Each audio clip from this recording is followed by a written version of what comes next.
Hello friends, welcome to my channel. तो इस video में हम लोग पढ़ेंगे क्लास 6 हिस्ट्री का chapter 1, what where how and when. तो चलिए स्टार्ट करते हैं। सबसे पहले, वेयर डिड पीपल लिव, लोग कहाँ रहते थे। नर्मदा रिवर, यहाँ पे कुछ पॉइंट्स हैं कि लोग इन इन जगह पे सबसे पहले पाए गए थे। Narmada river, Narmada river mainly Madhya Pradesh में बहती है। अलोंग इट्स बैंक, उस नर्मदा रिवर के किनारे लोगों की प्रजातियां पाई गईं। और वहाँ जो लोग रहते थे वो स्किल्ड गैदरर, यानी खाना इकट्ठा करते थे। खेती वगैरह नहीं आती थी उनको, वो खाना इकट्ठा करते थे। और ऑल्सो हंटेड एनिमल्स, और वो जानवरों को मार के खाया करते थे। मतलब वो हंटर भी थे, उन्हें खेती वगैरह नहीं आती थी। Next, Sulaiman and Kirthar hills, ये पाकिस्तान एंड अफ़गानिस्तान के बॉर्डर पे लाई करता है, यानी इंडिया के नॉर्थ वेस्ट में। तो ये ऐसे एरिया थे जहाँ पहली बार व्हीट और बार्ले ग्रो किया गया था अबाउट 8000 ईयर्स अगो। मतलब सुलेमान और किरतार हिल्स पहली ऐसी जगह थी जहाँ पे फार्मर आए थे, जहाँ पे खेती पहली बार हुई थी। आपसे एग्जाम में पूछ सकते हैं कि पहली बार मतलब व्हीट और बार्ले पहली बार कहाँ ग्रो हुआ था, तो आप लोग बता सकते हो सुलेमान एंड किरतार हिल्स। और यहीं पे सबसे पहले रियरिंग ऑफ एनिमल्स स्टार्ट हुआ था। एनिमल्स की रियरिंग जैसे कि शीप, गोट, कैटल एक्सेट्रा। ठीक है। नेक्स्ट, इसको मैं नीचे कर लेता हूँ।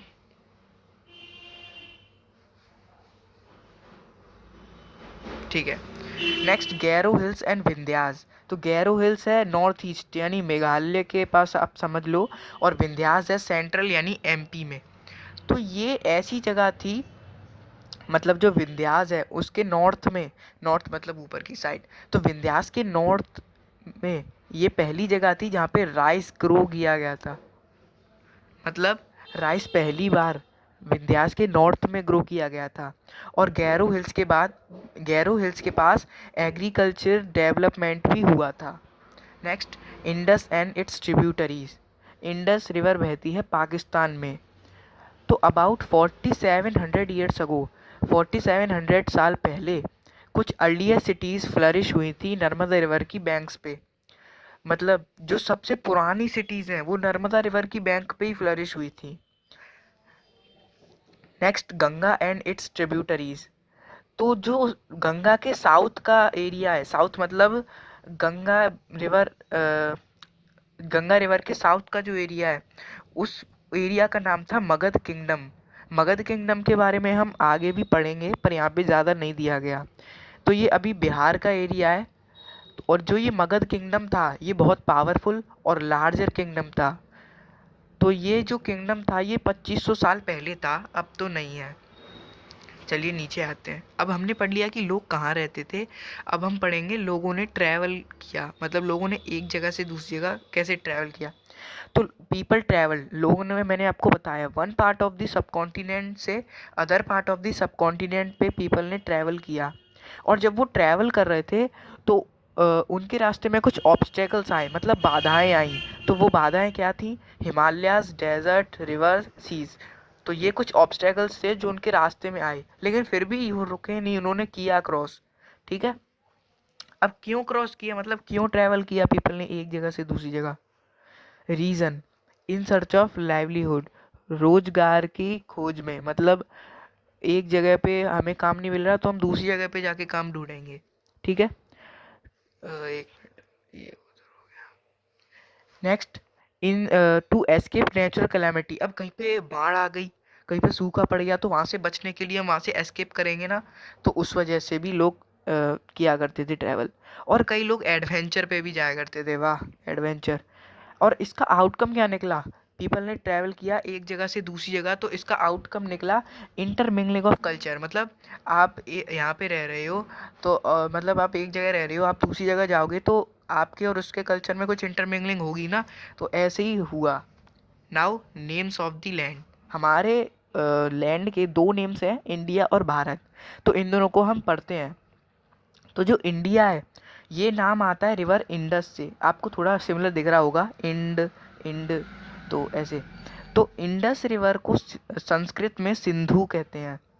और 2500 ईयर्स अगो ईरानियन और ग्रीक्स मतलब जो ईरानियन थे और जो ग्रीक्स थे, उन्होंने रिवर इंडस को हिंदूज या फिर इंडस बोला था। वो इंडस नहीं बोल पाते थे, या तो उन्होंने हिंदूज बोल दिया या इंडोस बोल दिया।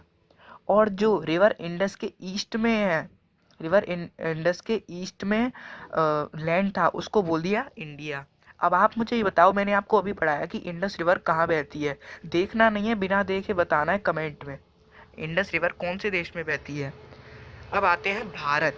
तो भारत जो टर्म है ये यूज़ किया जाता है उन पीपल के ग्रुप के लिए जो नॉर्थ वेस्ट में रहते हैं।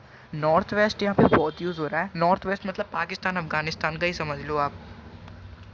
नॉर्थ वेस्ट में जो लोग रहते हैं उनके ग्रुप के लिए ये यूज़ किया जाता है टर्म भारत। और इसका मेंशन ऋग्वेद में है। मतलब ऋग्वेद, वेदों के बारे में भी हम आगे पढ़ेंगे, लेकिन अभी आप इतना ही समझ लीजिए। ऋग्वेद एक बुक है जिसके बारे में हिस्ट्री लिखी होती है।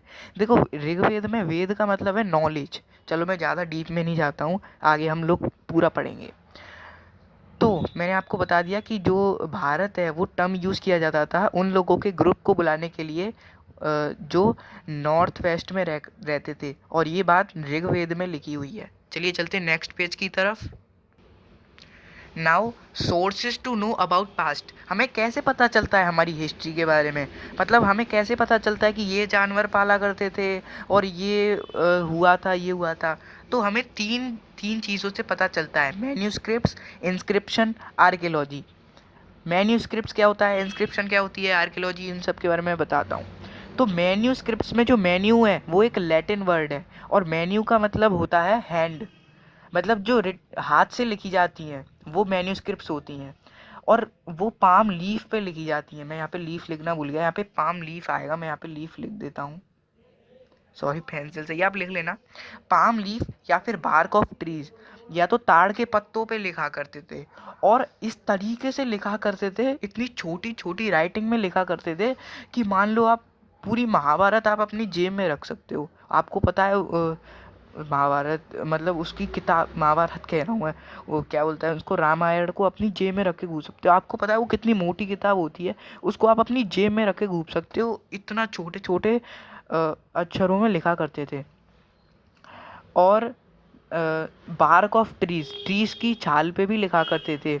कौन सी ट्री की छाल, ब्रिच, जो कि हिमालयाज में ग्रो की जाती है। कौन सी लैंग्वेज में लिखा करते थे, मैं इसको नीचे कर लेता हूँ। तो 3 लैंग्वेज में लिखा करते थे मैन्यूस्क्रिप्ट से: संस्कृत, प्राकृत और तमिल। और क्या लिखा करते थे, देखो इसमें हमने 3 चीज़ पढ़ी। मैन्यूस्क्रिप्ट्स क्या होता है, मैन्यूस्क्रिप्ट्स हम किस चीज़ पे लिखा करते थे, कौन सी लैंग्वेज में लिखा करते थे, और क्या लिखा करते थे। ठीक है, तो लिखते क्या थे, रिलीजियस बिलीफ, धर्म, मतलब धर्म के बारे में लिखते थे, धर्म की जो मान्यता होती हैं वो। और लाइफ ऑफ किंग्स, राजाओं की ज़िंदगी कैसी है। और दवाइयों और विज्ञान के बारे में भी हम उसमें लिखते थे, जड़ी बूटियों वगैरह के बारे में भी। अब आते हैं इंस्क्रिप्शन। इंस्क्रिप्शन क्या होता है, इंस्क्रिप्शन मैन्यूस्क्रिप्ट जैसे ही होता है, लेकिन ये एक हार्ड सरफेस पे लिखा जाता है। हार्ड सरफेस जैसे स्टोन या फिर मेटल्स। इसमें क्या लिखा जाता है, इसमें ऑर्डर्स ऑफ किंग, राजाओं के आदेश लिखे जाते हैं, ताकि जो लोग हैं उसको देखें, पढ़ें और उसको ओबे करें, मतलब उस आदेश को माने। और उसमें राजाओं की विक्ट्रीज ऑफ बैटल भी लिखी जाती है, मतलब राजा किस क्या बोलते हैं उसको, बैटल, किस बैटल मतलब युद्ध में, किस बैटल में, किस युद्ध में जीता, किस युद्ध में हारा, ये भी लिखा जाता है इंस्क्रिप्शन में। Next, archaeology. आर्कियोलॉजी क्या होती है, आर्कियोलॉजी होती है study of remains of building. मतलब इसको मैं थोड़ा इधर खिसका लेता हूँ, हाँ। मतलब कभी कभी हमें कुछ ज़मीन के नीचे कुछ मिल जाता है, तो हम सोचते हैं ये बहुत पुराना है, तो उसको हम पढ़ते हैं। कौन पढ़ता है, आर्कियोलॉजिस्ट पढ़ते हैं। आर्कियोलॉजी करने वाला इंसान को हम कहते हैं आर्कियोलॉजिस्ट। तो study of remains, building, paintings, tools, जैसे पेंटिंग मिल गई, टूल्स मिल गए कुछ ज़मीन में दबे हुए। एक्सकेवेशन का मतलब क्या होता है, एक्सकेवेशन एक प्रोसेस होता है digging surface of the earth, मतलब अर्थ के सरफेस को खोदना, उसको बोलते हैं एक्सकेवेशन। आर्कियोलॉजी में क्या होता है, study the bones of animals. हम कैसे पता करते हैं कि यही वाले एनिमल्स थे, मैंने आपको बताया था कि वो जो सुलेमान और किरतार हिल्स के पास एनिमल की रियरिंग चालू हुई थी। तो हमें ही कैसे पता कि उन्हीं एनिमल की रियरिंग हुई थी? तो उसकी हमने बोन्स स्टडी की, और बर्ड्स की बोन्स भी स्टडी की, और फिश की बोन्स भी, और प्लांट रिमेन्स जो होते हैं उनकी भी, मतलब प्लांटों की भी हमने स्टडी की, जिससे हमें पता चला कि ये फसल उगाते थे वो। नेक्स्ट नीचे चलते हैं। अब पढ़ेंगे व्हाट डू डेट्स मीन। मतलब आपने बहुत जगह हिस्ट्री में ये देखा होगा AD BC CE BCE, इनका मतलब क्या होता है? तो आज मैं आपको ये पूरा क्लियर कर दूंगा। AD का मतलब होता है एनो डोमिनी, मतलब ये इसकी फुल फॉर्म है, और इसको कॉमन एरा भी कहते हैं। BC की फुल फॉर्म है बिफोर क्राइस्ट, जिसको बिफोर कॉमन एरा भी कहते हैं। तो ये है birth of Jesus Christ. Jesus Christ की बर्थ से पहले का जो पहले की जो क्या बोलते हैं उसको, डेट थी, उनको हम, उनके आगे हम BC लगाया करते हैं, मतलब बिफोर क्राइस्ट, मतलब क्राइस्ट से पहले, क्राइस्ट की जन्म से पहले BC लगाते थे। पहले टाइम घटता था, आप लोग देख सकते हो 3000 BC, 5000 BC, 2500 BC, ये घट रहा है टाइम। लेकिन जैसे ही उसकी जीसस क्राइस्ट की बर्थ हुई तो टाइम बढ़ने लगा। 100, अभी हम AD हैं, 100 AD, 1000 AD, 2000 AD, 2020, अब हम AD नहीं लगाते। मतलब ये 2024 चल रहा है, तो अब हम AD नहीं लगाते, ऐसे ही लगाते पता नहीं क्यों। ठीक है, तो ये चैप्टर हमारा कंप्लीट हो गया।